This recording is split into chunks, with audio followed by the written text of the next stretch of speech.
Hey there, you found Cameras and Car Seats, the podcast for photographers who are tired of being told to hustle harder while trying to remember if you grabbed diapers at your last Target run. I'm Jamie, your destination adventure elopement photographer who somehow manages to adventure with couples while raising tiny humans. And I'm Alex, holding down the Lincoln logs in the Midwest traditional wedding scene, proving you can crush those weekend weddings and still make it to family dinner.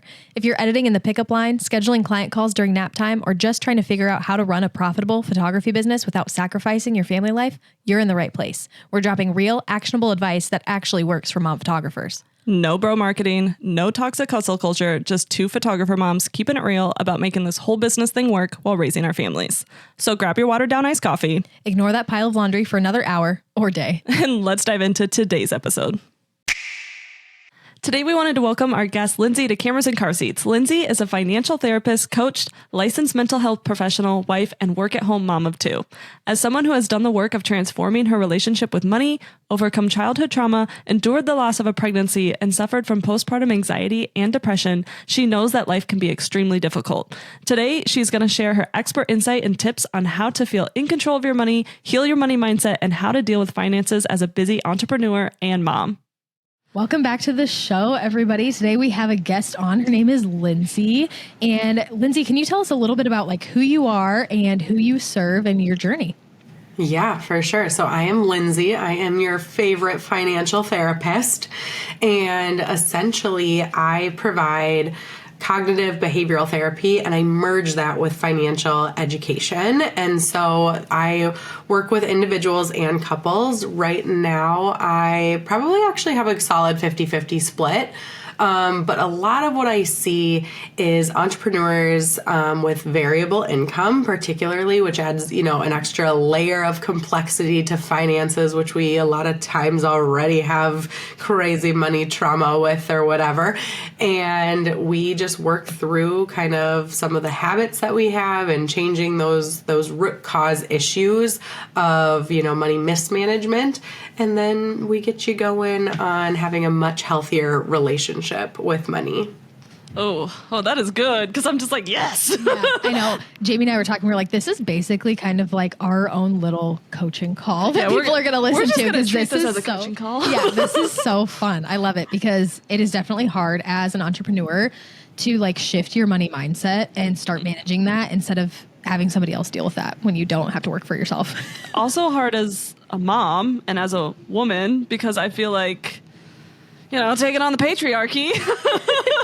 Taking on the patriarchy is real tough. There's so many things to that because especially a lot of moms, a lot of our audiences, photographers, they are dealing with the fact of how do I make an income and still be there for my kids? How do I make a budget? How do I be there? How do I do both? Yeah, definitely. Okay, so before we dive into all of that, I would love to know from a business mom perspective, what does your daily routine look like? Does it vary from day to day? Do you have a pretty set routine? What is that? Oh, it is all over the place. Yeah. Totally all over the place. And here's the thing. So I've been in business now formally for just under 2 years. So I'm still relatively new in the grand scheme of life. But before I'll give you the little trajectory of kind of my business. So then you can have a better understanding of how my day looks. Mm-hmm. But for a really long time, up until September of 2024, I was a full-time stay-at-home mom and also a financial therapist by nap times, nighttime, and weekend. So most of my clients I was seeing in kind of the off hours, if you will. I'm really lucky that I had my mom help a couple hours a week, and then my mother-in-law also helped with the kids for about 4 hours a week, which I'm super lucky to have that, I realize. But yeah, so that was just a whole mess of things. And then when my business really started doing quite well, we actually retired my husband out of corporate America. Nice. And he had been there for almost a decade. And, we just have this bigger vision for our life. And when we realized we had gotten to a place where we had saved enough, for our future and our retirement and whatnot, and my business could sustain us as a family, and we really took a chance on that, then things shifted a little bit. Now he's mostly home. I have a 2 and a 4-year-old, and he's mostly home with them. Again, has a little bit of help from my mom and mother-in-law, and then little preschool kind of stuff in there. And so I'm able to take on obviously more clients than I was before, which is super helpful. But we're still kind of in this phase of, I also have ADHD, and so my brain cannot do like one thing forever and always. I like to actually have a variable schedule. So that was a long-winded answer to say it is everywhere, and I kind of like it that way. In it's helpful. I thrive on chaos, so relatable. Same. Yeah, I love it as a mom, especially like in the different, it changes in the seasons of life, like based on your kids' ages and what their schedule is. And I think that's one beautiful thing about entrepreneurship and running your own business is you get to have that flexibility and change it on based on what you like and what your life is at that moment. Also relatable because I have a 3-year-old and a 1-year-old. So I'm like, same boat. Same boat, same season of life. It's just all kind of messy and chaotic. And why don't we just like bring a business in to really complicate things? Bring a podcast into it. Bring everything. Yes. I love that. No. Okay. So let's dive right in. And what are some common pain points that you hear from mom business owners about finances and money mindset? Great question. It depends on if we're talking single moms or if we're talking moms who are in a coupleship, right? And so I'll kind of speak to both. Single moms are kind of experiencing their own battle with, a lot of it is, I like to say that time and money are of equal value as far as like what our currency looks like. And so for single moms out there, it adds another layer of complexity to the entire thing of like, what is the income looking like? Is child support there? Is it happening? Is it not happening? All of these things. With women who are in partnerships, a lot of communication issues is the primary area. And I say for women specifically, collectively, right, is avoidance. We have been taught for a really long time that we are not good at money. You're just not good at math. You're not good at numbers. And it's like a total lie. First of all, most of the women I work with are actually far better than their male counterparts at the numbers, which is kind of comical when we get into it. But I think the avoidance is definitely an issue. Once we can, shame lives in that deep, dark box. And once we can like let a little light into that box, we can get out of that shame spiral, which then lets us move forward in our life a little bit. However, those then communication issues in a partnership usually are a little stifling sometimes as well. Oh my God, that was like everything right there. I'm like, yeah, that's relatable. Because my husband's always like, I don't know numbers, and I'm just like, the spreadsheet. I feel like when I was a stay-at-home mom and my husband worked full-time, it was like he was really good at all the numbers and keeping track of all that. And then when he decided to stay home and then I worked, it like flipped. And so now we have like opposite roles and we're like, okay, we need to meet like in the middle somewhere here.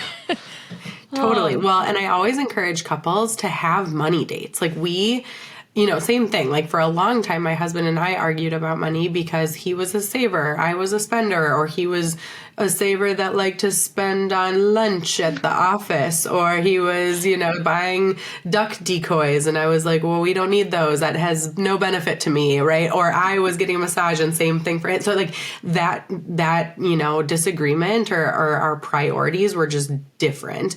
And I like to tell my couples, like, yes, you are in a coupleship. That's important. And you're going to have overarching family goals. I know a lot of moms are listening to this, right? So you have family goals, you have goals for your coupleship, but then you also are allowed to have individual goals. My husband always calls them his selfish goals. I'm like, they are not selfish. Like, you get to go hunting. That's his thing. He loves it.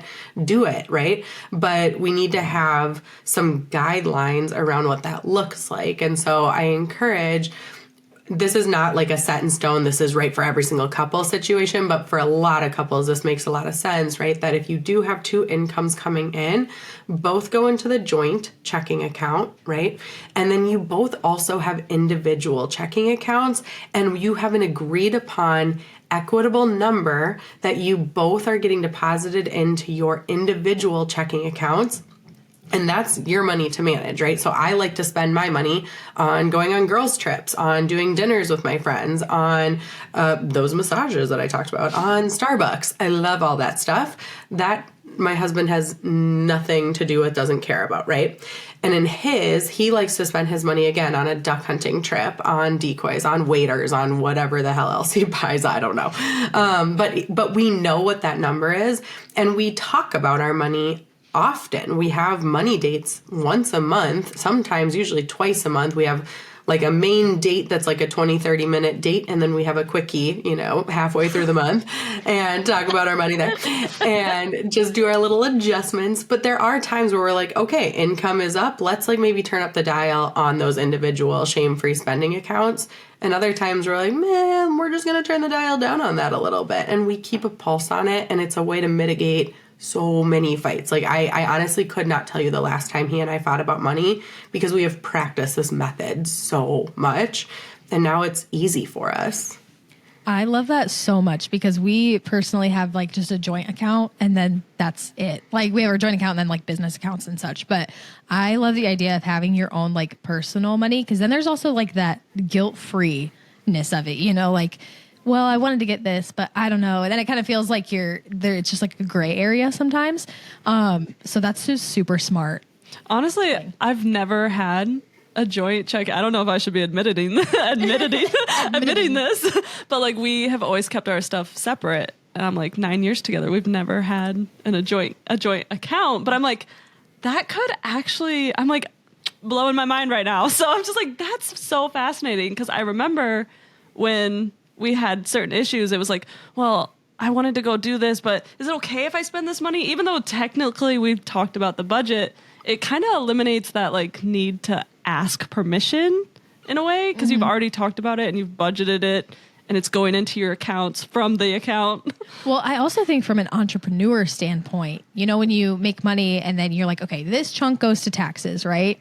And then you have the rest and you're like, now what? Because then you feel guilty of like, okay, well, do I take this part and then invest this percentage and then this percentage is profit, or is this, and then it kind of eliminates that whole thing, because you're like, no, this money that I'm setting aside for me is for me to spend. I'm going to have to go and implement some of these things after this. I'm like, okay, this is good. This is good. I like this. Well, and all we're talking about is account structures, right? Like it's not rocket science, but to your point, Jamie, is so many people, like when you meet your partner, you just kind of fall into whatever dynamic you're in, and then there's very little reevaluation on when should this change. And often what I see is the same dynamic is occurring even after we have children with this person, where it's like, to your point, things are all separate. Then it becomes this game of like, well, I paid for groceries last time. I've literally talked to couples who I've been like, okay, can I eat these raspberries? Not my clients. And they're like, oh no, those are not my raspberries. Those are my wife's raspberries. And I'm like, well, this is really separate and weird, right? So like, I'm like, it's so weird. It was weird. It was weird, and they are divorced, just for the caveat. But well, there's your answer, folks. Well, there you go. Share your raspberries. Share your raspberries, moral of the story, and the podcast now.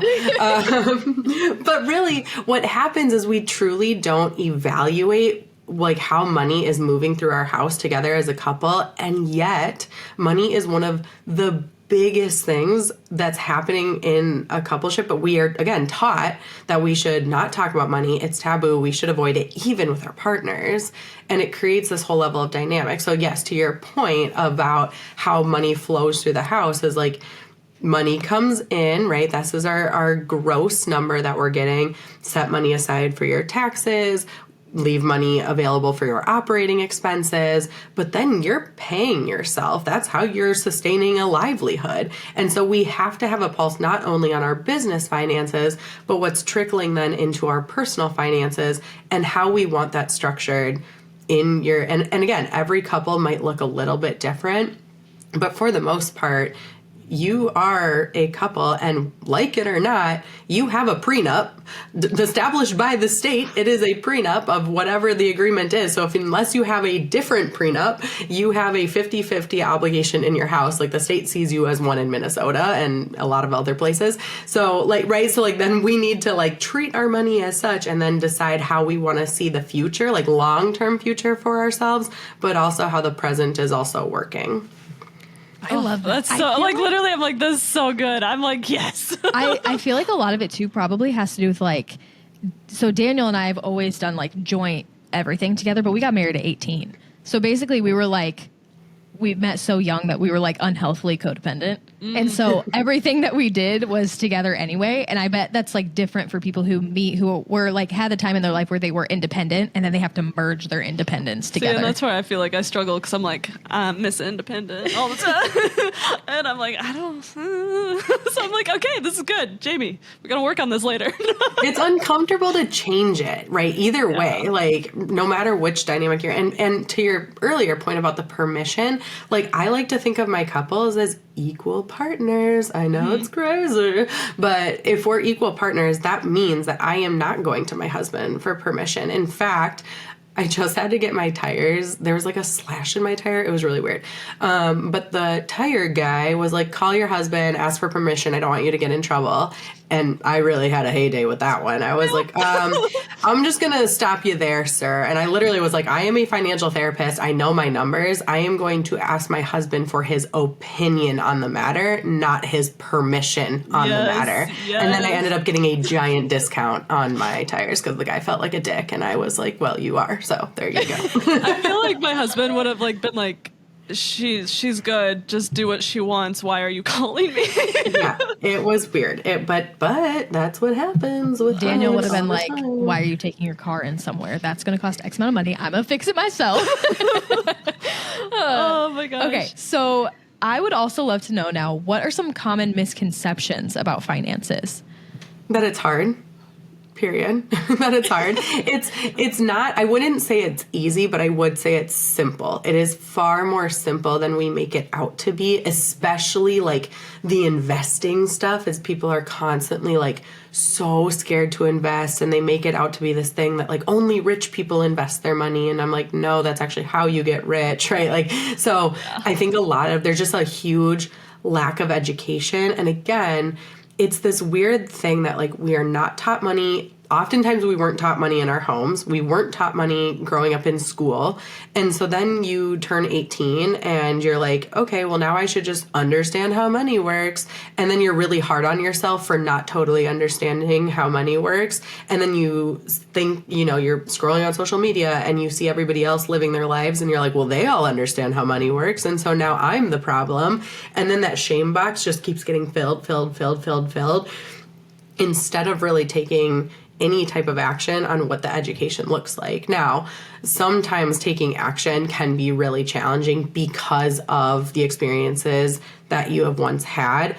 A fun fact I like to throw out there all the time is your money habits are established by the time you are 10 years old. There's a lot of evidence to support this. There was a study out of the University of Michigan that looked at this, and so that's really young.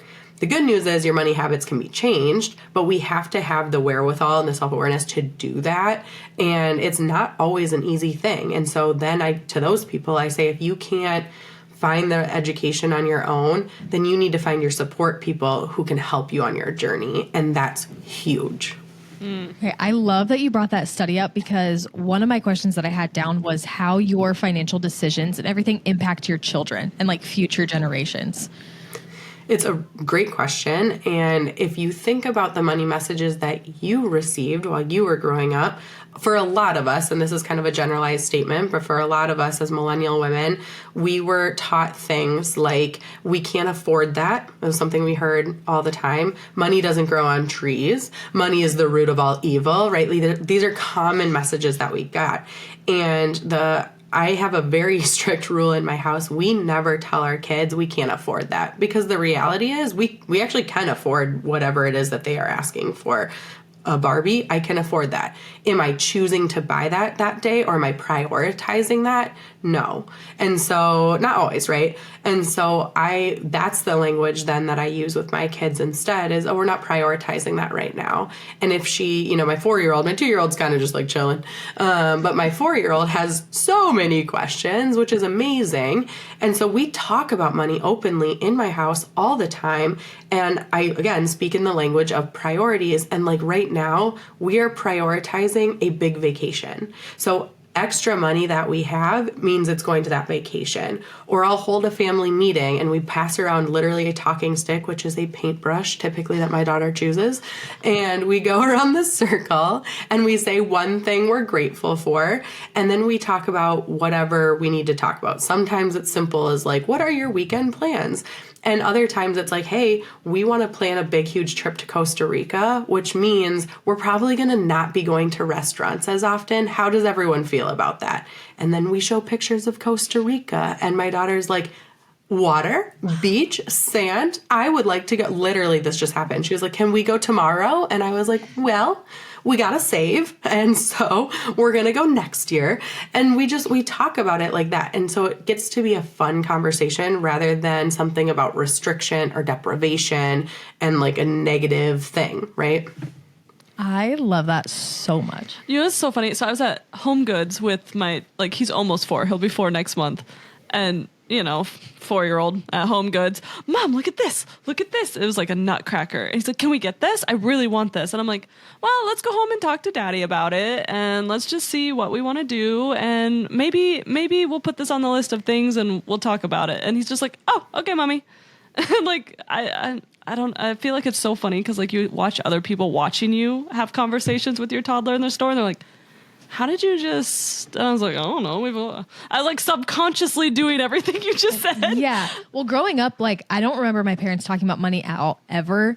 But the only things I ever did hear were like, oh, like we can't do that or we can't afford that. Those types of things. Root of all evil was popular in our house. But imagine then what those messages are, how they're presenting now, right? Is like a lot of people genuinely don't believe that it is possible to have a positive money conversation because of what they heard or saw, right? In my household, same thing it was fought about always. It was, if there was a conversation about money, it was a fight about money. And so for a long time, that is truly what I believed is like, I don't want that. Like, ugh, no, thank you, Yeah. Or like the money is the root of all evil. Okay. What is that telling you for like, I get the ick a lot when I'm like, I'm going to be a multimillionaire at some point in my life. That is just, I mean, the math is true, right?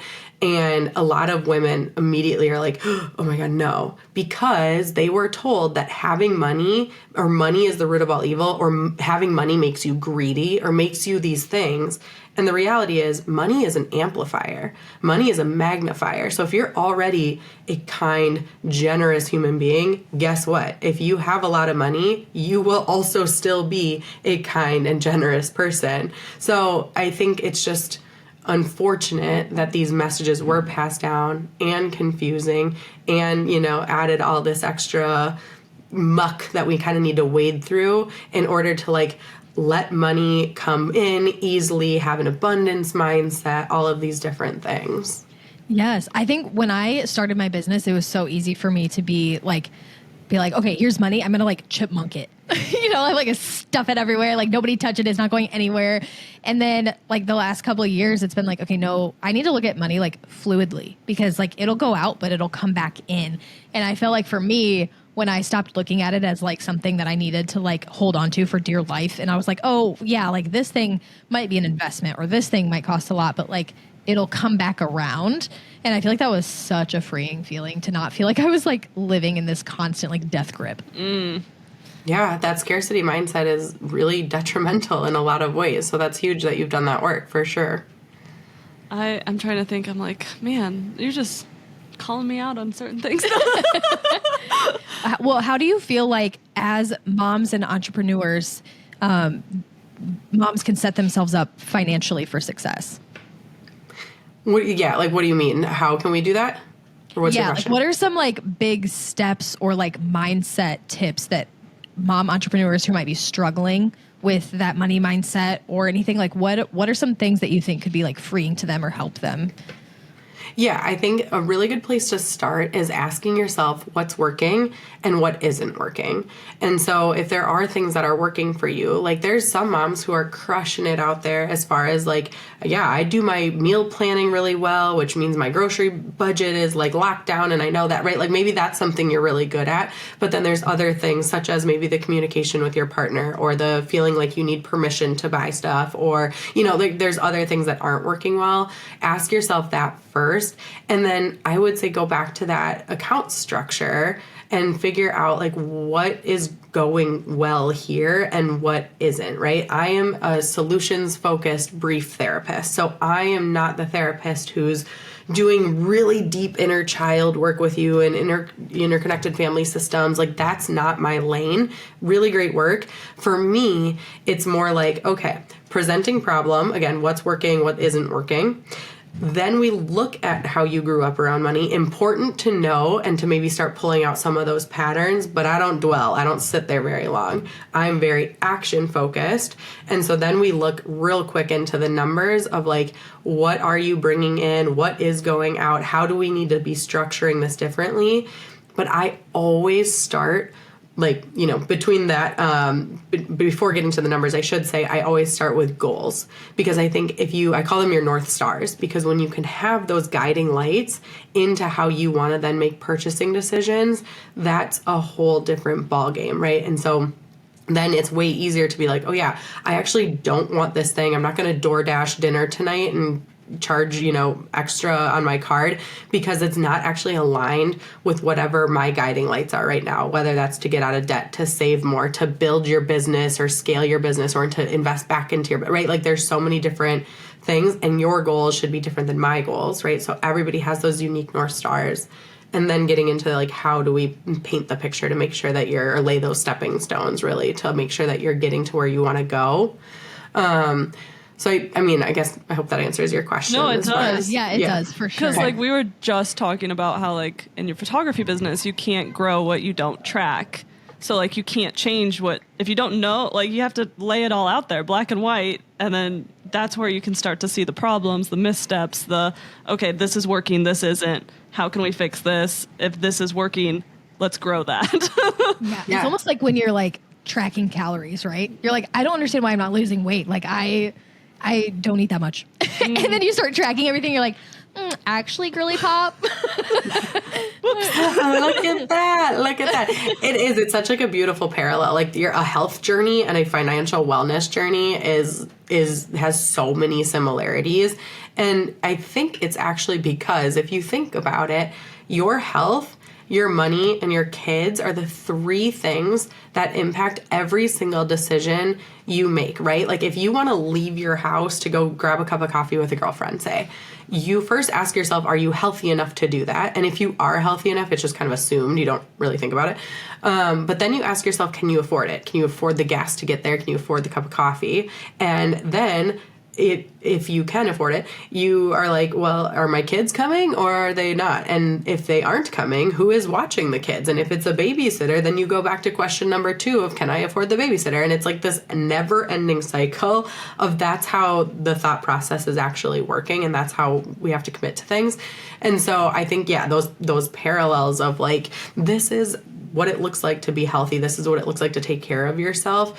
If you're actually practicing financial self-care, you are going to be in a lot better position, just as if you're actually eating well and healthy and moving your body, you are going to be in a better financial, or you're going to be in a better health position later on as well. I love this so much. I'm just I'm soaking it in. Let you just keep talking because I'm I could just listen to this all day. Oh, I love it. I love it so much. So while we wrap this up, are there any other tips or anything that you think would be helpful for any of our listeners? Yeah, I think if there's one kind of thing that I could stand on my soapbox and die on that hill and all of those other weird phrases. It's all intentional spending. Like everything for me in finances comes back to intentionality. For business owners, it's you have to have intentionality around what is your overhead looking like, right? So like not only is the income super important, but so is what is your overhead. And I think we oftentimes as consumers in America get very caught up in like we are constantly being sold to, whether it's on social media, whether it's just like walking around and seeing, but like it's constant. It is a constant stream of being sold to. And so we get really caught up in like, well, you need this certain software or you need, right? And for you and your audience, a lot of it's photography, right? What do you guys really need as far as like an overhead standpoint? Is there anything that's extra right now that you could maybe cut because you're in a season where you're trying to like, right? Or is there that you need to buy back your time and you need to get a VA? Or where are you at in that journey is really important, but putting that intentionality back into it. Then again, when your business, is your income is trickling into your personal finances, it comes back to what are we being intentional about? Like, are we just exhausted at the end of the day and we're curled up on the couch and our fingers drift to TikTok and then we find ourselves on Talk Shop and all of a sudden we're getting things that we don't really need and it's super unintentional because we're essentially dissociating as we're buying some of this shit? Probably. Although Talk Shop is probably going away, so, neither R.I.P. R.I.P. forever, bye. But Amazon is the same. Even, Instagram, same thing, right? It doesn't matter where you are, but your thumbs are very easy to drift to these things. And these huge corporations, they are smarter than us. Let's just face the music. They just are. Bezos is, we don't love him, but he is smarter than me. I know that. And so they have developed the software to quite literally make it more difficult to not one click to buy that thing than it is to actually like cognitive be like, I'm not going to buy this thing, right? And so I think putting intentionality back into your finances is huge, which for me can look totally different than it does for you. But one thing I often tell my clients is get off of like the apps as far as like your banking apps and the tracking, whatever, and actually have an intentional money date. And sometimes I do this with myself. Sometimes my husband is there, right? But have an intentional time where you sit with your desktop. It just creates this more intentional time with you looking at your money, what's coming in, what's going out, and make space for that, because that relationship with your money is in fact a relationship, and like all other relationships in your life, it needs to be nurtured in order to actually thrive and grow and be equitable. And so I think doing some of those things can be so helpful in how we actually show up in our values, show up in our priorities, and putting that intention back into it is a game changer.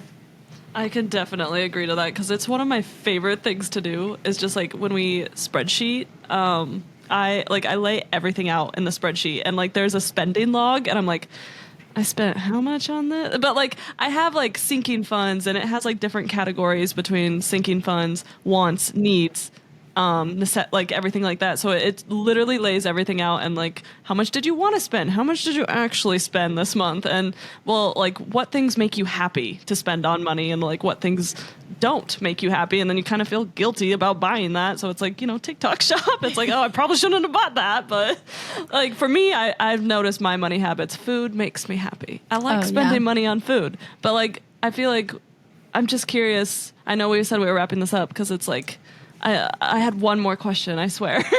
Like just thoughts around things that make you happy to spend money on, and like noticing like habits on like what doesn't make you happy to spend money on, and like noticing those habits with the spending log and everything.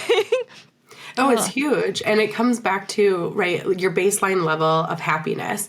And there's things that are going to make you happy that you should spend money on. This whole, like, you're either a saver or a spender thing is such a myth. You need to be both. You need to know how to have the skill of spending money and doing so on things that make you happy. Again, mine are the girls' trips, taking time with my husband, like going on a date. And how often are you like, yes, I prioritize my relationship. And then if you showed me your calendar, I would be like, okay, but when's the last time you guys actually went on a date? we're not prioritizing that, right? So I think knowing that can be really big. And so when you're actually spending money on the things that are bringing you constant joy versus those impulse buys versus those things that we're just trying to like entertain ourselves or get away from the boredom or whatever it is, or get that quick hit of dopamine, it makes a world of difference in how your baseline level of happiness is actually presenting. I like it. I like it a lot. I love it so much. So where can our listeners find you if they want to learn more, listen more, Do all like the things? One-on-ones, just like pick do you your offer brain? like one-on-ones, like spill the tea? Yeah, for sure. Yeah, so you can come find me at Financial Therapist Lindsey on Instagram. It's the only thing that I'm on at this point. And then my website is financialselfcareblog.com. And I have an entire financial therapy page. You can learn about what that looks like there. And then my podcast is Financial Self-Care with Financial Therapist Lindsey. And you're right. Yeah, I offer one-on-one services again with, I do some like business coaching within the therapeutic kind of relationship that I have. I also practice as a money coach, so then I can work outside of Minnesota state lines where I'm licensed in Minnesota. So there's kind of a broad spectrum of what I do. A lot of times my therapeutic relationship is like a one-on-one weekly for a little while, then we push it to bi-weekly, monthly maintenance, etc. And then I also do intensives or a deep dive where it's a 2-hour, I give you like preemptive homework stuff to like fill all this out. Let's see where your numbers are lying. And then you come back and we look at the entire picture together. And then I do an action plan right up for you as far as what do you then need to do, coming for, or like going forward in your life, as far as like, this is what we talked about, this is what we talked about, this is what that's going to look like, this is where that's going to get you, et cetera, et cetera. I mean, we both love to-do lists and like hard deadlines. So I'm like, yeah, that sounds great. And spreadsheets. I love spreadsheets. I can't design one, but I love filling them out and looking at them. Oh, girl, I got you. I have I call it the intentional spending planner. It's literally $10 on Etsy, and you just plug in all your numbers, and it does it. It's great. Noted. Okay, we need to put that in the show notes for everybody. We will do that. Awesome. Well, thank you so much for joining us. This was so much fun, and I feel like this was just so good that I'm just gonna listen back to it just for my own sake. Yeah, I'm so excited for this. Awesome. All right. Well, Thank you guys. Yeah, thank you so much.